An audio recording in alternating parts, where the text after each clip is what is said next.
Oui, mais Sidia Touré, beaucoup de voix appellent de plus en plus à la candidature du général Mamadi Doumbouya à la prochaine élection présidentielle de 2025. Chacun peut dire ce qu'il veut. Moi, je n'ai pas de problème. Si la candidature de Doumbouya est une nécessité, mais que les autres candidatures le sont, et que nous avons la liberté et la garantie pour être en Guinée de faire campagne, moi, je ne verrai pas d'inconvénient. Dans une interview qui avait été accordée à la chaîne des radios et des télévisions allemandes qu'on appelle Deutsche Welle, l'ancien Premier ministre de la République de Guinée, M. Sidya Touré, a eu à répondre à plusieurs questions que le journaliste lui avait posées lors de cette interview. Parmi tant d'autres, ils ont parlé de la situation sociale et politique de notre pays. Et ce qui nous intéresse dans cette vidéo, c'est bien sûr la candidature du général Mamadi Doumbouya aux prochaines élections présidentielles en République de Guinée. Et quand on écoute cette interview jusqu'à la fin, on a l'impression que M. Sidya Touré ne trouve pas de problème à la candidature du général Mamadi Doumbouya. Il dit lors de cette interview que je ne trouve pas d'inconvénient à ce que le général Mamadi Doumbouya soit candidat aux prochaines élections présidentielles. Que ce que lui, il aimerait, c'est que le gouvernement actuel garantisse la sécurité des autres présidents des partis politiques qui sont à l'extérieur afin de les permettre de rentrer en Guinée et de battre campagne. Et que le reste, c'est le peuple qui va décider dans les urnes. On le sait très bien qu'il y a 2 jours de cela, pour être précis, que M. Sidya Touré et M. Cellou Dalein Diallo avaient publié sur leurs pages respectives qu'ils s'étaient concertés en Côte d'Ivoire. Est-ce que ce qui est dit par M. Sidya Touré dans cette interview est le consentement de M. Sidya Touré et de M. Cellou Dalein Diallo? Pour mieux comprendre, je vous invite à écouter cette interview intégrale de M. Sidya Touré qui avait été accordée à la radio Deutsche Welle. Bonjour Sidia Touré. Oui, bonjour. À quand votre retour à Conakry? Ben ça, je n'en sais rien, puisque je n'ai plus de maison en Guinée, donc je ne sais pas. Pour le moment, nous attendons de savoir quelles sont les dispositions qui sont prises pour que nous puissions être en sécurité chez nous. Donc vous vous sentirez en insécurité si vous rentrez à Conakry? Non, je ne risque pas de rentrer parce que quand je sortais de là, alors que moi, je n'ai aucun dossier à la CRIEF, de quelque manière que ce soit, je me suis senti menacé. Oui, mais pourtant, contrairement à Cellou Dalein Diallo, le leader de l'Union des forces démocratiques de Guinée, l'UFDG, qui est lui aussi en exil, aucune plainte n'a été déposée contre vous par les autorités militaires de la transition. Il n'y en a pas.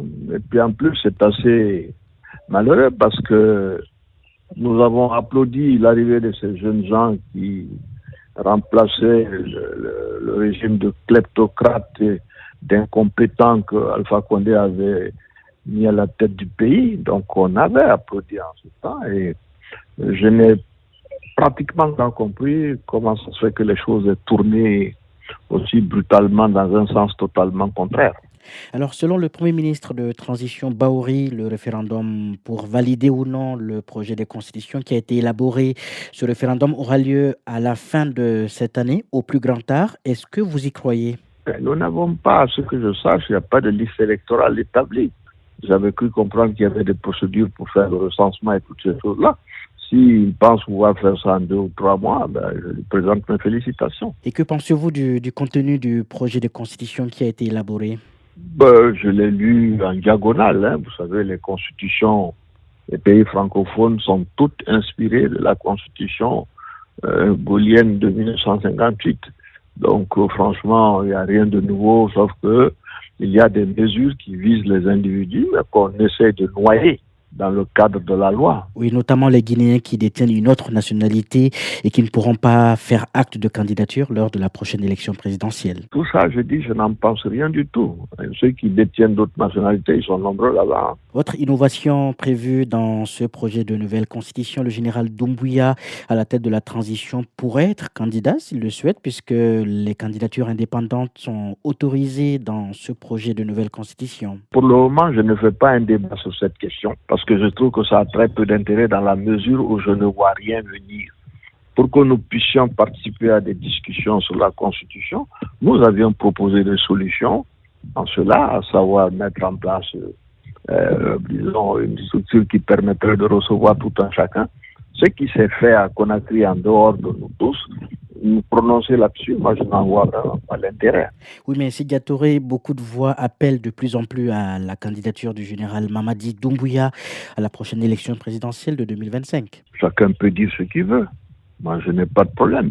Si la candidature de Doumbouya est une nécessité, mais que les autres candidatures le sont, et que nous avons la liberté et la garantie pour être en Guinée de faire campagne, moi, je ne verrai pas d'inconvénient. Il y a un peu plus d'une semaine, l'Organisation internationale de la francophonie, l'OIF, a levé la mesure de suspension de la Guinée, de ses instances, mesure qui a duré 3 ans. Qu'est-ce que vous en pensez? Non, j'ai trouvé cela assez regrettable dans la mesure où les arguments avancés m'ont paru assez légers. Mais en plus de cela, quand on parle de liberté, disons, et de droit, il y a beaucoup à dire actuellement. Toute la presse en Guinée est pratiquement fermée. Nous avons également le problème en ce qui concerne les droits de l'homme concernant nos jeunes gens, Onike Mange et Biloba, qui ont disparu dans des circonstances qu'on n'arrive toujours pas à éclaircir. Donc, il y a beaucoup de choses à dire par rapport à ça. La meilleure manière de sortir de toute l'affaire, c'était de faire un dialogue et qu'on puisse discuter entre Guinéens des possibilités d'aller de l'avant, quelles que soient les décisions que les gens ont en tête par ailleurs.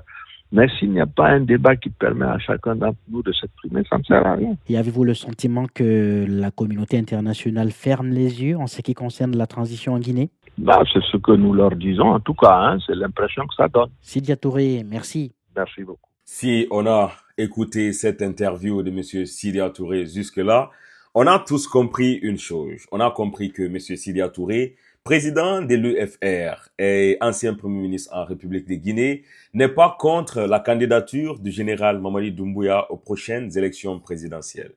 Tout ce qu'il demande, comme il est en train de le dire dans cette vidéo, c'est que, voilà, la sécurité des présidents des partis politiques qui sont à l'extérieur soit garantie et de les permettre de rentrer en République de Guinée, battre campagne et de partir aux prochaines élections présidentielles et que le reste, c'est les Guinéens qui vont décider qui sera président et qui va diriger la République de Guinée.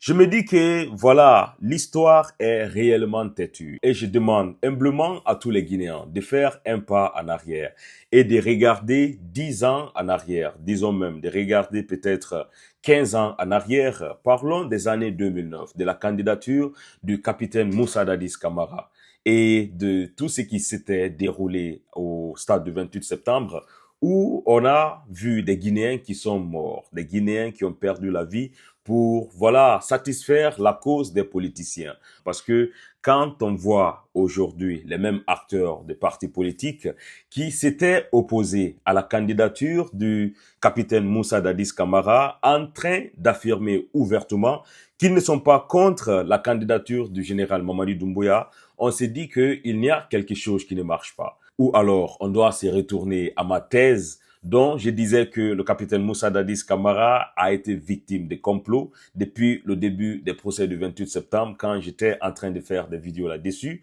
Beaucoup de personnes étaient en train de dire que non, c'est parce que je suis un forestier que je suis en train de supporter le capitaine Moussa Dadis Camara. Je voulais dire à ce temps-là que non, ce n'est pas ça, qu'on doit pousser nos recherche un peu profondément parce que le capitaine Moussa Dadis Camara, il a pris non seulement le pouvoir en République de Guinée sans que le sang soit versé, mais quand il est venu aussi aux affaires, il s'est attaqué ouvertement à des grandes nations comme la France. Il s'est attaqué à des grandes personnalités comme le président français et beaucoup d'autres impérialistes qui profitaient de la Guinée, comme l'ambassadeur russe qui était là-bas à l'époque. Ce qu'il faut dire, c'est que le capitaine Moussa Dadis Camara avait eu à dire des mots comme si les présidents des partis politiques l'énervent, qu'il va ôter la tenue et qu'il est guinéen comme tout le monde et il va se présenter aux prochaines élections présidentielles. Est-ce que c'était son intention? Je ne sais pas, mais quand même, il a eu à dire. Et quand on compare ces deux situations, il y a des années qui se sont écoulées et ce qu'on est en train de voir ici, c'est une situation aussi qui est un peu similaire. Il y a un état de transition qui est en train de diriger la Guinée actuellement et l'actuel président de transition ne s'est pas prononcé ouvertement là-dessus qu'il va se présenter aux prochaines élections. Mais tout ce que nous sommes en train de voir se décimer à l'horizon, On est convaincu là-dessus qu'il va se présenter aux prochaines élections présidentielles. Pour moi, personnellement, je suis d'accord et je le sais très bien qu'il va se présenter parce que, comme je l'ai toujours dit dans mes vidéos que je publie sur cette chaîne, je ne vois pas des présidents de partis politiques qui est actuellement en Guinée et qui est capable de changer la situation en République de Guinée, étant donné que tous ces présidents de partis politiques ont déjà été premiers ministres.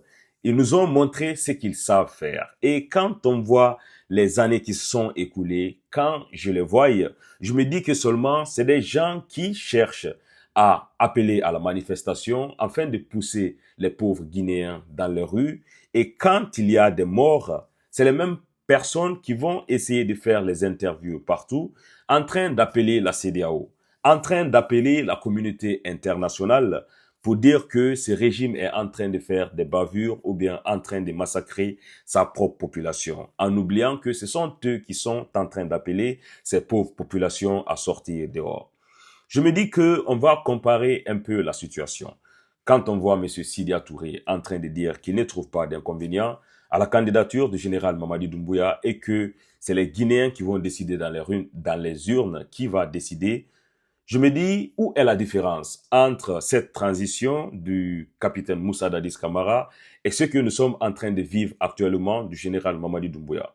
Est-ce que ce n'est pas les militaires qui sont au pouvoir? Est-ce que, au temps de Dadis, ils ne pouvaient pas aller aux élections et que les Guinéens décident qui sera président? Qu'est-ce qui a alors changé?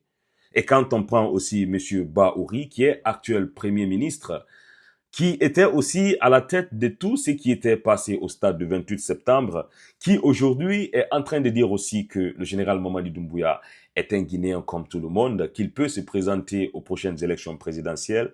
On s'est dit exactement que, voilà, le complot était réellement ficelé jusque dans la garde rapprochée du capitaine Moussa Dadis Camara. Quand on le dit à chaque fois, les gens nous insultent, mais je pense que l'histoire est réellement récente et qu'on a vécu tous ces situations. Je voulais qu'on fasse ces comparaisons et que nous puissions comprendre et reconnaître qui sont ces dirigeants des partis politiques en République de Guinée.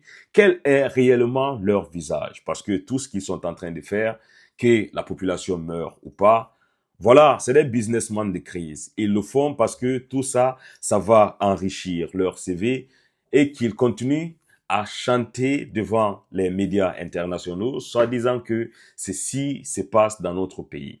Il faut pas oublier que M. Sidya Touré et le président de l'UFDG, M. Cellou Dalein Diallo, s'étaient concertés en Côte d'Ivoire, précisément à Abidjan, au domicile de M. Sidya Touré.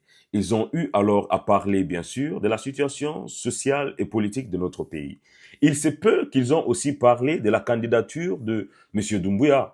Peut-être qu'ils sont tombés tous d'accord là-dessus que, voilà, M. Doumbouya soit candidat aux prochaines élections présidentielles.